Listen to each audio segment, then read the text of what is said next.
행복하시니라. 아멘. 우리 믿음의 고백을 하나님께 올려드리겠습니다. 하나님 좋습니다. 감사합니다. 사랑합니다. 하나님이 하시면 무엇인지 다 이루어집니다. 하나님 좋습니다. 감사합니다. 사랑합니다.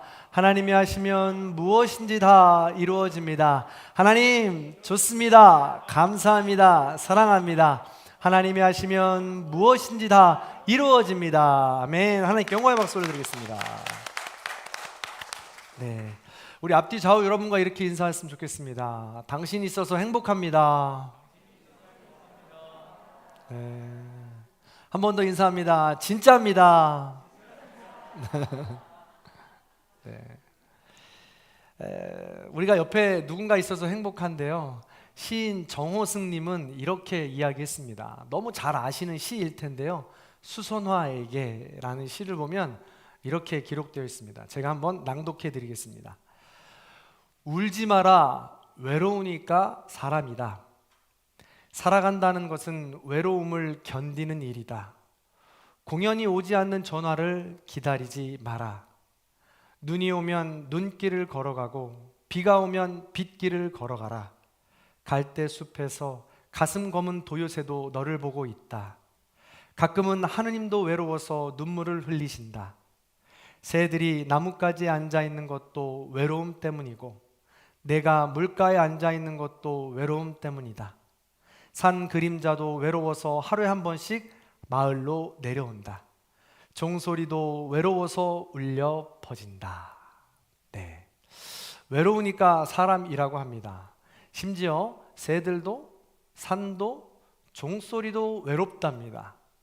따라서 외로움은 보편적이고 필연적인 것으로서 사람은 본래 외로운 존재라는 뜻입니다. 외로움에 관련해서 세 가지 여러분께 질문합니다. 첫 번째 질문, 사람은 보통 언제 외로울까요? 언제 외로울까요? 네, 어떤 분은 그럽니다. 아내가 갑자기 곰국을 끓일 때요. 저를 혼자 두고 또 어딜 가려나 봐요 라고 얘기하는 분의 이야기를 들은 적도 있습니다. 그래서 혼자 남겨질 때 좀 두렵다는 것이죠. 보통 혼자 남을 때 외롭다고 표현을 합니다. 그런데 혼자 남겨질 때가 여러 경우가 있죠. 사업에 실패해서 재물이 바닥났을 때 모두 떠나고 혼자 남습니다. 반대로 큰 성공을 거둔 후에 더 올라갈 곳이 없다고 느낄 때 공허함과 두려움과 함께 외로움이 찾아온다고 합니다. 뜻하지 않은 병이 찾아왔을 때 오롯이 그 고통은 내가 혼자 견뎌야 합니다. 인생을 열심히 살았는데 그 결과가 생각처럼 만족스럽지 못할 때 혼자 책임을 느끼게 됩니다. 이처럼 사람이 외로움을 느낄 때는 다양한 것 같습니다. 자, 두 번째 질문. 그렇다면 당연히 사람이니까 외롭다면 이 외로움을 어떻게 해결해야 될까요? 어떻게? 외로운 사람들은 대부분 담배, 술, 게임, 취미, 외도 등 저마다의 방법으로 해결합니다. 건강한 방법도 있지만 대부분 온전치 못한 방법이 많습니다. 적당한 선이 있지만 그 선을 넘는 경우도 꽤 많습니다. 그래서 그 외로움을 근본적으로 해결해 주지 못할 뿐더러 더 큰 외로움의 자리로 우리를 내몰고 더 강한 해결책을 찾게 된다는 것입니다. 세 번째 질문. 그렇다면 하나님은 이런 외로움을 왜 우리에게 주셨을까요? 오늘 말씀을 통해 이 세 가지의 질문을 함께 묵상해 보려고 합니다. 자, 예수님은 어떠셨을까요? 예수님도 외로우셨을까요? 예수님의 감정을 살펴보려면 예수님의 삶을 살펴보아야 합니다. 7장에서 엿볼 수 있는 예수님의 감정은 단숨에 이루어지는 것이 아니었습니다. 마치 사람의 감정이 복잡다단한 상황과 관계를 통해서 이루어지는 것처럼 말입니다. 예수님은 하나님이 보내신 아들로서 이 땅에 오실 때 갖게 된 사명이 있었습니다. 이 땅에서 하나님의 아들이라는 것을 선포하고 사람들로 하여금 그것을 믿게 해서 구원의 길로 인도하여 내는 것, 그것을 믿게 하는 것, 그것이 예수님의 이 땅에 오신 목적이요 사명, 그리고 복음이었습니다. 그런데 이 복음 사명에 사람들이 두 가지로 반응을 합니다. 기억이 나실까 모르겠습니다. 요한복음 1장 11절과 12절에 이렇게 기록되어 있죠. 함께 읽어볼까요? 시작. 자기 땅에 오매 자기 백성이 영접하지 아니하였으나 영접하는 자 곧 그 이름을 믿는 자들에게는 하나님의 자녀가 되는 권세를 주셨으니. 아멘. 예수님께서 이 땅에 오셔서 어마어마한 이 사명감을 가지고 오셨는데 사람들이 이 예수님의 사명에 두 가지로 반응한다는 거예요. 한 사람, 어떤 사람은 그 예수님을 받아들이는가 하면, 영접하는가 하면, 믿는가 하면, 또 다른 사람은 그 예수님을 받아들이지 않고 영접하지 않으며 믿지 않는다는 것이죠. 예수님은 자기의 사명을 위해 증인, 증언, 증거, 표적을 통해 선포하셨다고 했습니다. 기억나시죠? 증인, 증언, 증거, 선포, 표적. 그래서 1, 2, 3, 4장에 보면 이런 과정들을 통해서 세례 요한, 빌립, 나다나엘, 니고데모, 사마리아 여인, 이런 사람들은 예수님을 영접하게 됩니다.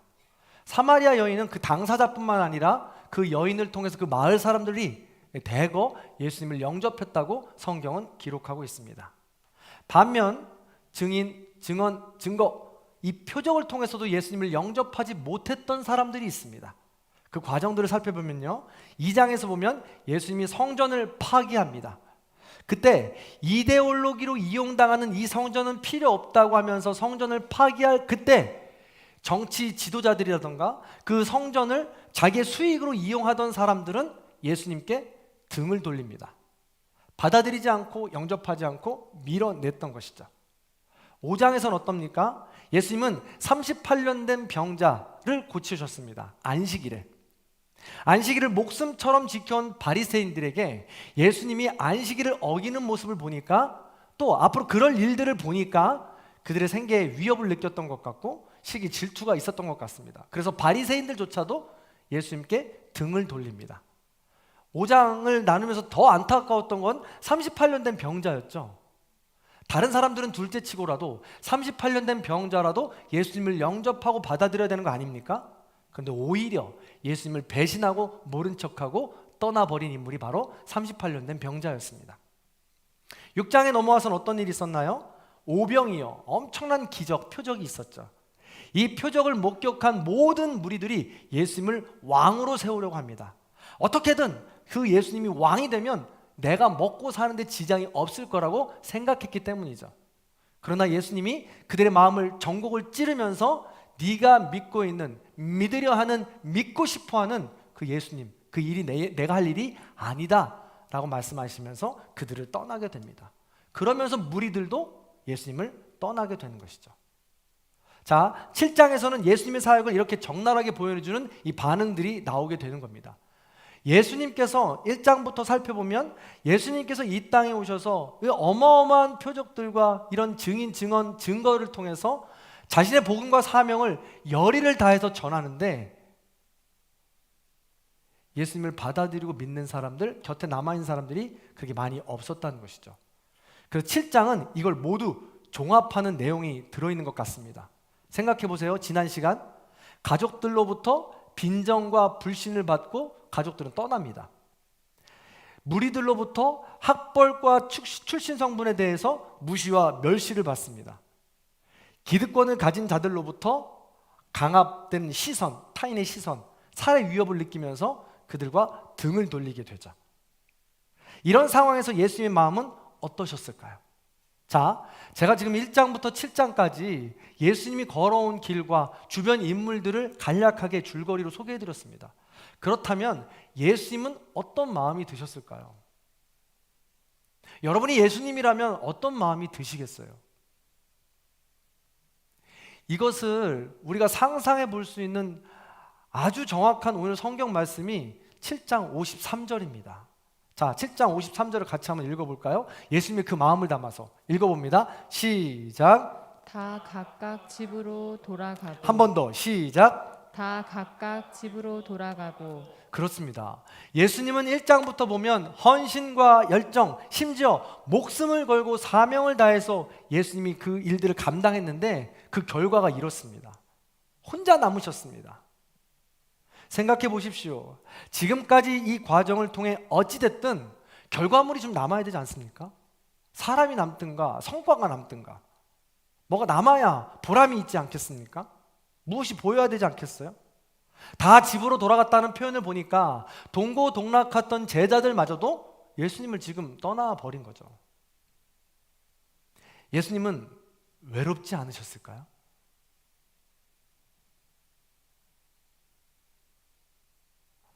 간혹 성도님들 중에 예수님은 하나님의 아들이셨는데 외로우셨을까요? 라고 생각할 수도 있습니다.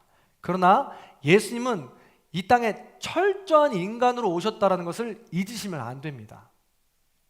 예수님도 마태복음에 보면 인자가 머리둘 곳조차 없다 라고 하시면서 외로움을 호소하시던 장면이 있어요. 성전을 뒤엎으시며 화를 내신 적도 있습니다. 약한 사람들과 먹고 마시면서 기뻐하신 적도 있습니다. 땀방울이 핏방울이 변하도록 두려움에 간절함으로 기도하신 적도 있습니다. 예수님도 배고프셨고 아프셨으며 피곤하셨고 슬프셨고 기쁘셨습니다. 우리가 가진 모든 감정들을 예수님도 철저하게 당연히 느끼셨다는 것이죠. 그래서 외로움도, 피해갈 수 없는 인간의 존재 본연의 이 외로움도 예수님은 갖고 있으셨던 겁니다. 그런데요, 우리가 여기서 집중해야 볼 것은 예수님의 외로움에 멈춰서는 안 됩니다. 예수님의 이 외로움이 어떻게 발전하고 어떻게 해결했는지, 어떻게 극복하셨는지 이것을 우리가 봐야 된다는 것이죠. 자, 어떻게 극복하는가? 8장 1절에 그 해답이 있습니다. 같이 한번 읽어볼까요? 있습니다. 시작. 예수는 감람산으로 가시니라. 한 번 더 시작. 예수는 감람산으로 가시니라. 아멘. 오늘 나눈 본문은 굉장히 신기한 구절입니다. 따로 떨어뜨려서 보면 안 됩니다. 비교, 대조하면서 봐야 됩니다. 7절의 구절은 마지막 절인데요, 끝인데요, 8장의 1절은 시작입니다. 두 문장이 연결되어 있어요. 너무너무 신기한 것은 공동체 성경 읽기 하시는 분들은 알겠지만 사실은 7장은 52절까지만 읽고 마무리를 지어도 무방합니다. 그리고 8장은 2절부터 시작해도 무방해요. 그래서 이 두 절이 없어도 된다는 것이죠. 그런데 마치 7장과 8장을 연결시켜주고 있는 것처럼, 하나라고 부르고 있는 것처럼, 그리고 뭔가 지금 큰 전환점으로 지금 도입하고 있는 것처럼 보이는 이 아주 중요한 구절이 53절과 1절이라는 것이죠. 그래서 비교해보면 7장은 끝이고 8장은 시작입니다. 7장은 모든 사람이지만 8장은 예수님입니다. 7장의 모든 사람은 집으로 돌아갔지만 8장의 예수님은 산으로 올라가셨습니다. 여기서 집과 산이 상징하는 것이 있습니다. 집은 세상과의 만남을 상징합니다. 산은 하나님과의 만남을 상징하고요. 집은 평안한 곳이고 우리의 쉴 곳이기도 하지만 또한 여기서 말하는 집은 내 중심, 내 욕심, 게으름, 안일함, 변화하고 싶지 않은 강팍한 내 마음을 상징합니다. 집으로 돌아간다고 하니까 무엇입니까? 예수님을 여태까지 증인, 증언, 증거, 표적을 통해서 만났음에도 불구하고 난 싫다 이거예요. 난 그냥 내 집으로 돌아가겠다는 겁니다. 예수님이 아무리 그렇게 말씀하셔도 난 소용없다 라면서 각각 집으로 돌아간 것입니다. 반면에 산은 어떻습니까? 낯선 곳이요 외로운 곳일지 몰라도 하나님을 만나는 장소입니다. 산은 하나님이 계신 곳이요 하나님을 만날 수 있는 곳입니다. 아브라함도 모리아산에서 이삭을 바치며 하나님을 만났습니다. 모세는 시내산에서 불꽃 떨기로 자신의 정체성을 확인시켜 주시는 하나님을 만납니다. 예수님은 제자들과 함께 변화산에서 하나님의 음성을 듣죠. 이처럼 산은 하나님을 만나는 곳입니다. 즉 사람들은 외로울 때 저마다 위로해 줄 가족, 사람, 취미, 익숙한 곳을 찾아 떠나는 것입니다. 돌아가는 것입니다. 그러나 예수님은 외로우실 때 새로운 산으로 올라가시는 겁니다. 그리고 하나님을 찾았습니다. 외로움에 머무른 것이 아니라 외로움을 넘어서 자발적인 고독의 자리로 나아간 것이죠. 이것이 가장 중요한 차이입니다. 여기서 미묘한 차이가 있지만 우리가 한번 구별해 봤으면 좋겠습니다. 외로움과 고독입니다. 똑같은 말 같은데 틀린 말 아닌 것 같은데 라고 이야기할 수 있잖아요. 그런데 우리가 한번 좀 구분을 해서 보자 하는 거죠. 이해하기 쉽도록 말입니다. 자, 외로움은요, 주변의 환경과 타인에 의해 억지로 만들어지는 것입니다. 내가 외롭고 싶어서 외로운 게 아니에요. 반면에 고독은 자신의 결단과 의지에 의해 내가 스스로 만들어내는 것입니다. 외로움과 고독을 이해할 수 있도록 돕는 단어가 혼자와 홀로입니다. 국어사전을 살펴보면 별로 틀린 말이 아니다 라고 기록되어 있지만 시인들과 작가들은 이 말을 구별하고 있습니다. 어떻게 구별하느냐? 혼자 있는 것은 다른 사람과의 관계를 중요시 여기는 단어라고 한다면, 홀로라는 것은 일부러 나 홀로 있으면서 내 안에 나와의 관계에 집중하는 것이 홀로라는 단어입니다. 그래서 외로움과 혼자라는 단어가 어울리고요, 고독과 홀로라는 단어가 어울립니다.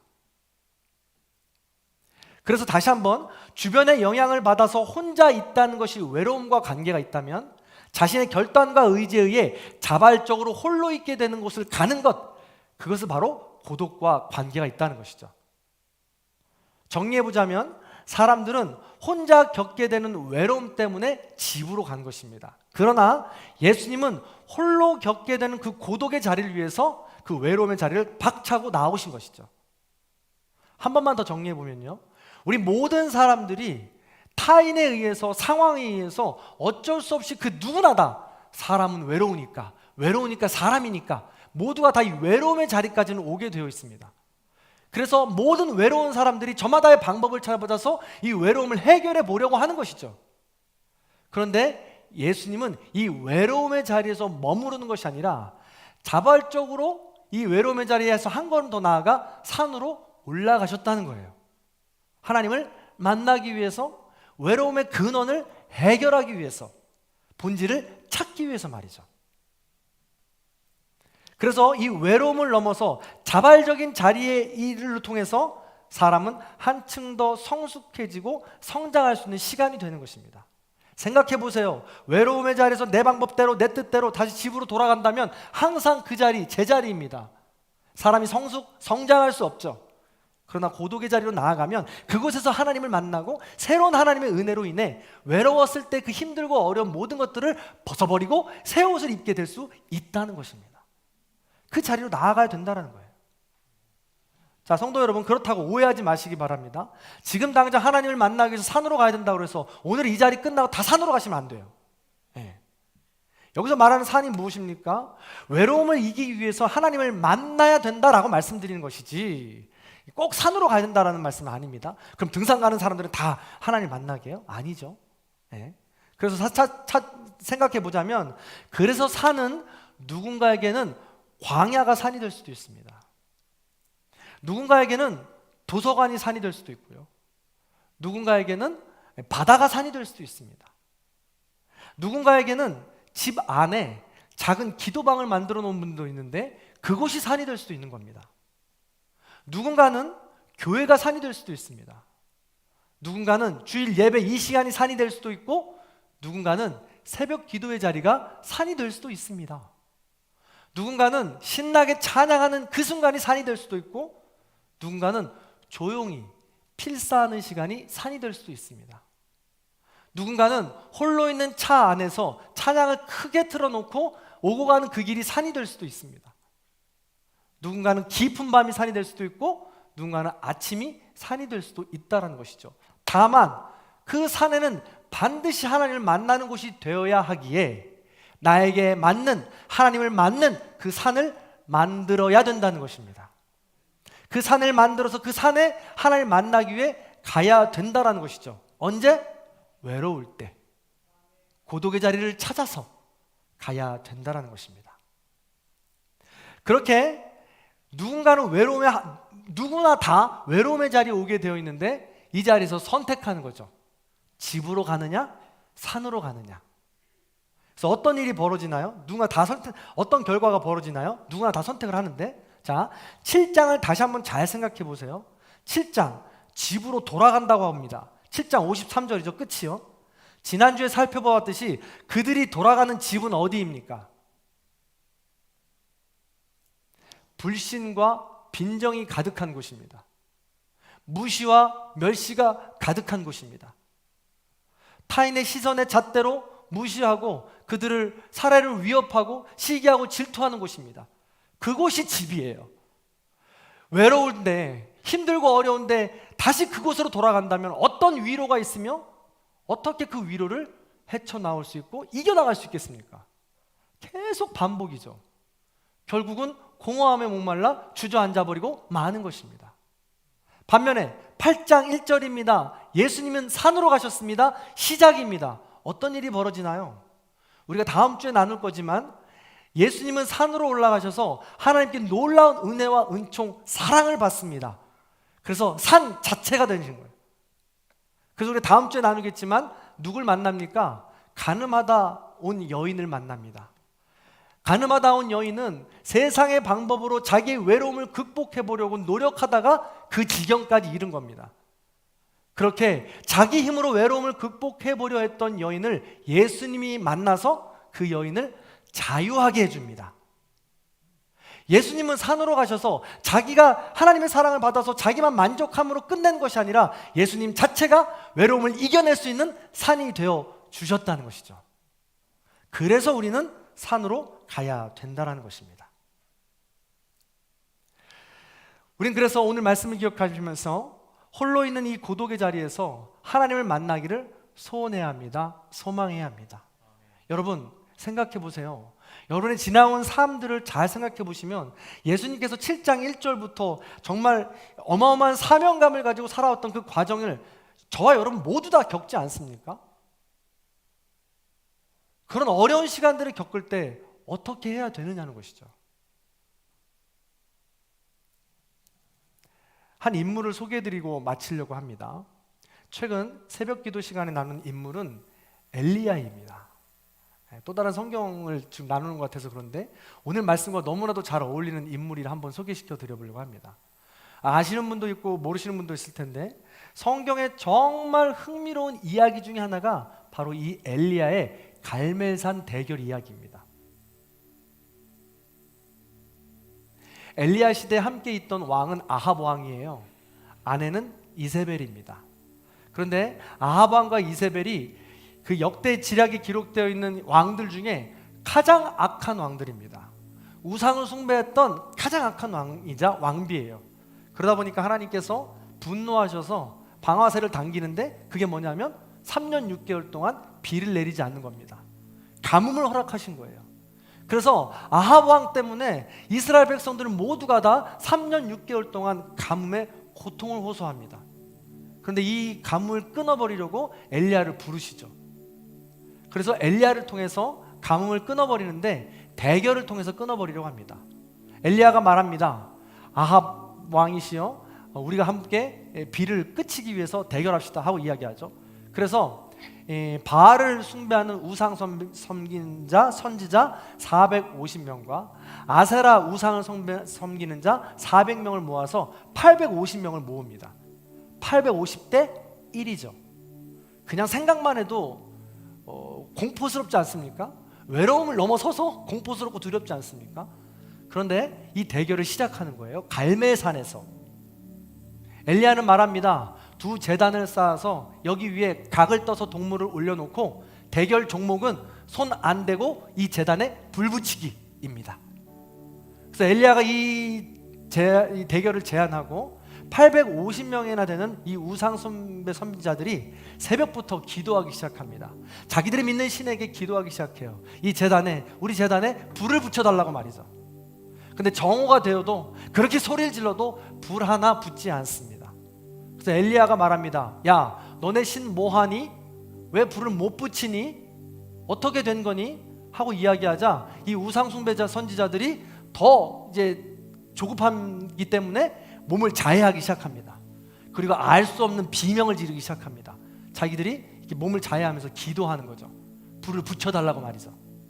그러나 여전히 불이 붙지 않습니다. 기진맥진해서 모두 이 선지자들이 지칩니다. 그때 엘리야가 등판합니다. 그리고 하나님께 이렇게 기도하죠. 하나님, 응답하소서.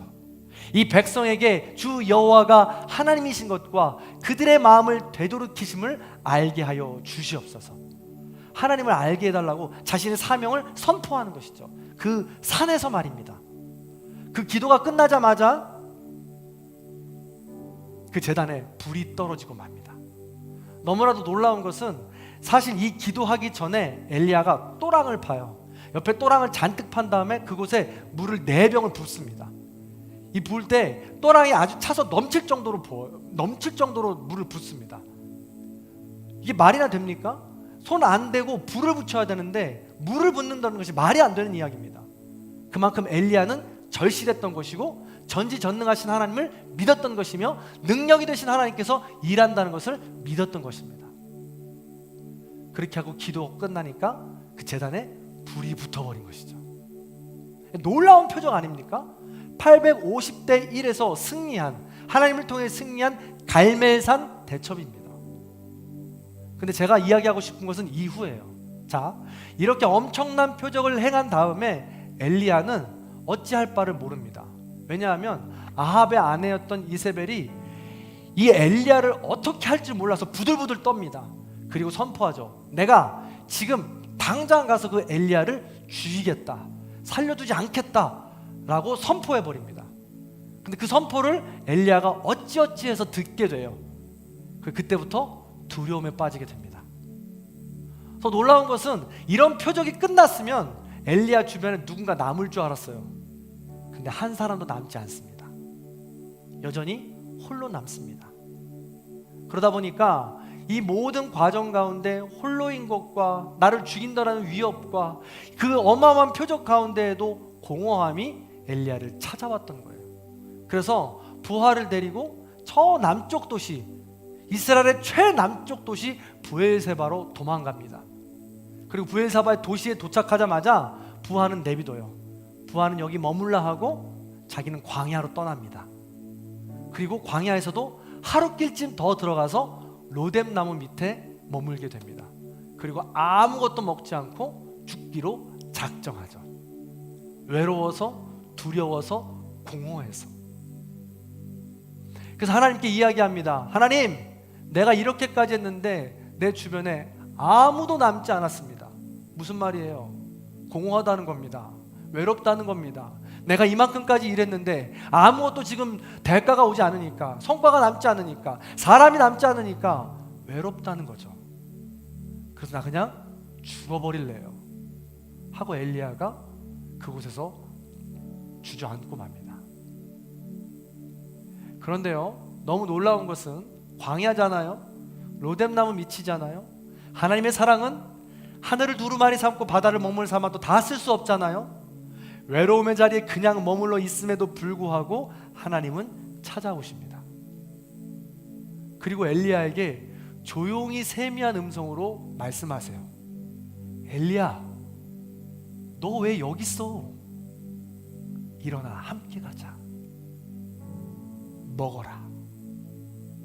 한 번으로 끝나지 않아요. 똑같은 말을 2번 하십니다. 엘리야, 너 왜 여기 있어? 이거 먹고 일어나, 함께 가자.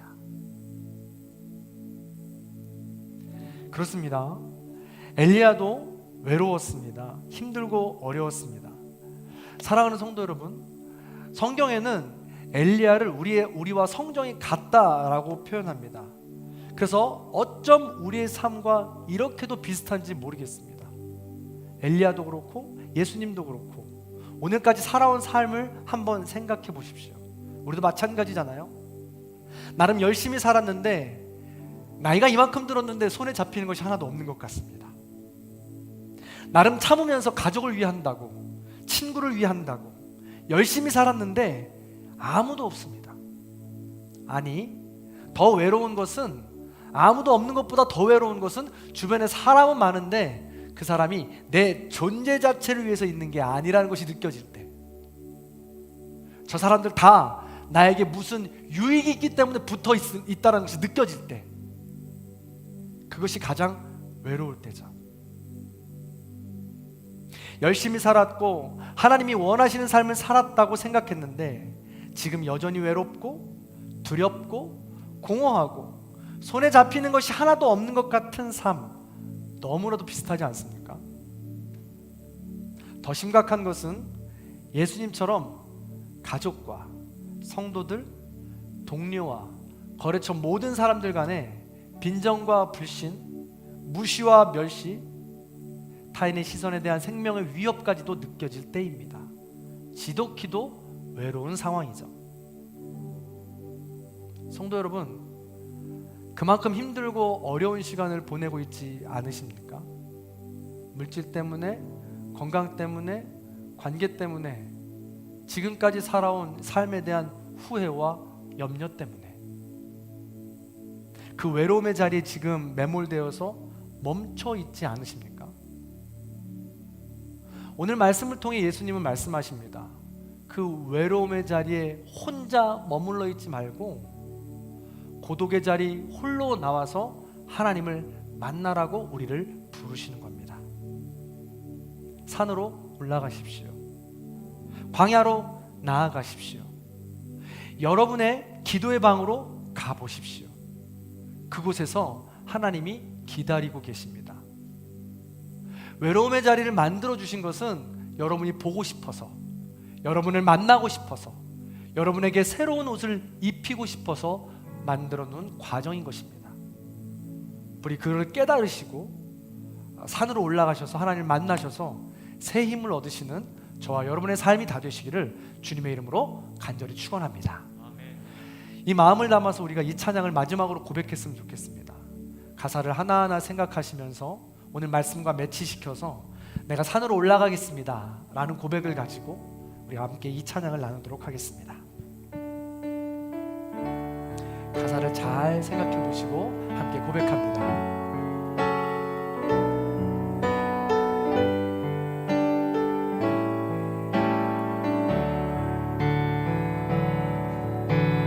고단한 인생길 힘겨운 오늘도 예수 내 마음 아시네. 지나간 아픔도 마주할 세상도 예수 내 마음 아시네. 하루를 살아도 기쁨으로 가리 예수 늘 함께 하시네. 후회도 염려도 온전히 맡기리 예수 늘 함께. 우리 처음부터 한 번 더 찬양합니다. 고단한 인생길, 고단한 인생길 힘겨운 오늘도 예수 내 마음 아시네. 지나간 아픔도 마주할 세상도 예수 내 마음 아시네. 하루를 살아도 기쁨으로 가리 예수 늘 함께 하시네. 후회도 염려도 온전히 맡기리 예수 늘 함께 하시네. 산으로 올라갑니다. 믿음의 눈으로 주를 보리. 이 또한 지나가리라. 주어진 내 삶의 시간 속에 주의 늘 알게 하소서. 믿음의 눈 들어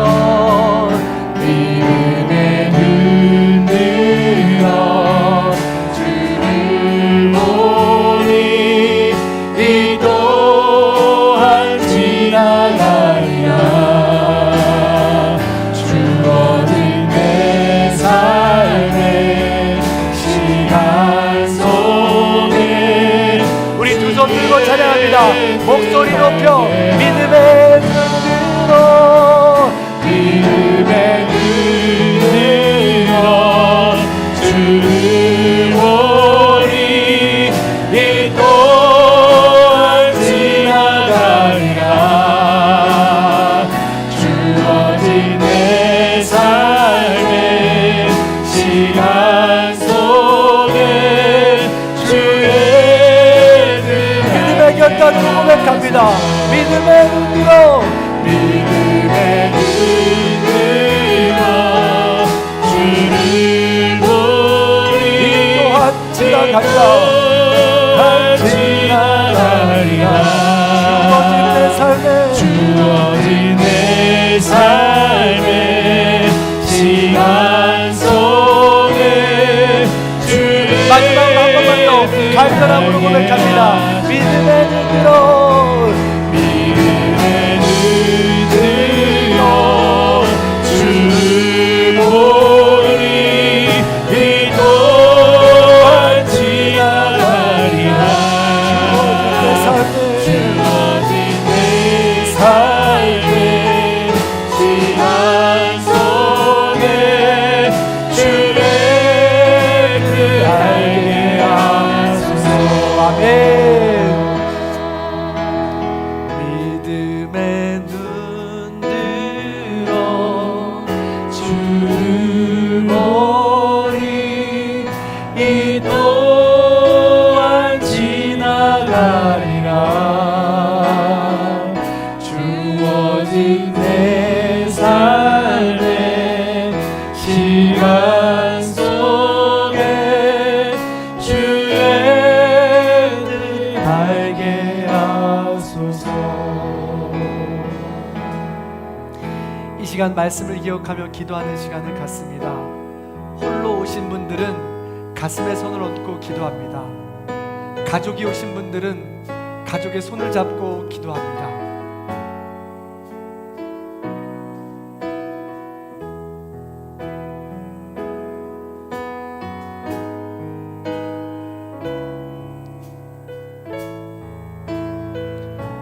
우리가 외로울 때에도 고독의 자리에도 하나님은 늘 여전히 함께 하셨고 더 깊이 만나자고 고독의 자리로 우리를 부르십니다. 우리 성도님들 물질 때문에 건강 때문에 관계 때문에 너무 어려운 시간을 보내고 계십니다. 하나님은 포기하지 말라고 하시며 산으로 여러분들을 부르고 있습니다. 고독의 자리, 스스로 가는 자리, 그 자리를 택하시고 산으로 올라가셔서 하나님을 만나시고 여러분 자체가 그 외로움과 고독을 해결하시며 오히려 더 축복의 통로로 거듭나셔서 산이 되어주셔서 광야가 되어주셔서 기도가 되어주셔서 만나는 모든 사람들에게 오히려 사랑을 전할 수 있는 축복의 통로가 되어주십시오. 그런 자가 내가 될 수 있도록 하나님 도와주십시오. 우리 그런 기도 제목 가지고 나 자신을 위해서 손을 잡고 있는 우리 가족을 위해서 우리 함께 잠시 기도하는 시간을 갖도록 하겠습니다. 조용히 우리 함께 기도하겠습니다.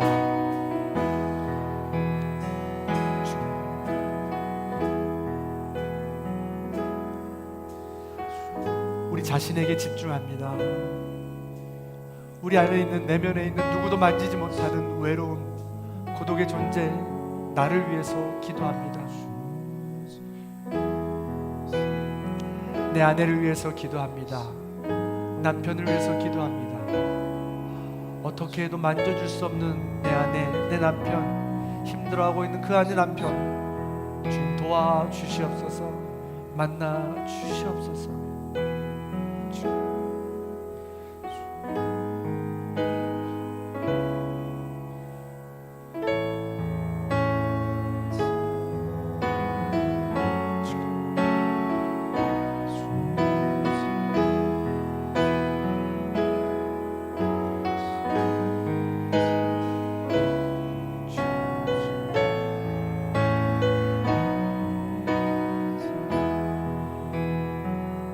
사랑과 은혜가 풍성하신 하나님 아버지 감사합니다. 우리가 너무 외롭고 힘들고 공허하며 두렵고 고독하지만 하나님께서 우리를 홀로 버려두지 아니하시고 세미한 음성으로 말씀해 주시니 감사를 드립니다. 여전히 힘들고 어려운 상황이지만 하나님을 만나기 위해서 고독의 자리, 산으로, 광야로, 예배의 자리로 나아가기 원합니다. 우리를 버려두지 마시고 하늘문을 활짝 열어주셔서 주님을 만나는 삶이 될 수 있도록 인도하여 주시옵소서. 특별히 건강으로 인하여 고통받고 있는 우리 성도님들을 위해서 기도합니다. 뜻하지 않은 질병으로 인하여 지금 힘들고 어려운 시간을 보내고 있는 우리 성도님들 한 사람 한 사람 붙잡아 주시옵소서. 오롯이 혼자 감당해야 될 그 아픔 가운데 주님이 주인 되어 주시고 주님이 치료의 손길을 부어 주셔서 그 모든 것들이 하나님 은혜 가운데 치유될 수 있도록 인도하여 주옵소서. 더 깊이 하나님을 만날 수 있는 시간이 되게 하여 주시옵소서. 육적인 질병뿐만이 아니라 영적인 아픔으로 고통받고 있는 자녀들도 있습니다. 내 안에 쓴 뿌리 때문에 주변에 펼쳐진 모든 상황과 관계 때문에 힘들고 어려운 마음, 영적인 관계들이 있습니다. 이 모든 것 또한 주님께서 찾아와 주셔서 위로해 주시옵소서. 고독의 자리에서 하나님을 만나서 그 모든 것들이 풀려질 수 있도록 인도하여 주시옵소서. 또한 아무 말하지 못하는 누구에게도 말하지 못하는 아픔 가운데 우리 있는 성도님들이 있습니다. 주님 일일이 찾아가 주셔서 위로해 주시고 주님을 만남으로 인해 새 힘을 얻고 오히려 산이 되어 축복의 통로가 될 수 있는 아름다운 자녀들이 다 될 수 있도록 인도하여 주시옵소서. 이제 또 다른 한 주를 시작합니다. 2022년도의 하반기를 시작합니다.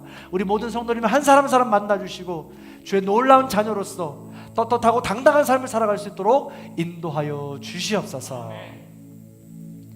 지금은 우리 주 예수 그리스도의 은혜와 하나님 아버지의 극진하신 사랑과 성령님의 감화 감동 교통하심의 역사가 외로움의 자리를 벅차고 일어나 고독의 자리로 나아가 산으로 올라가 하나님을 만나 축복의 통로가 되기를 소원하고 결단하는 우리 모든 성도님들 머리 위에, 원근 각지에 터져 있는 우리 자녀들과 부모님들 머리 위에, 이 나라 이 민족 위에 이제로부터 영원토록 함께 하옵시기를 간절히 축원하옵나이다. 아멘.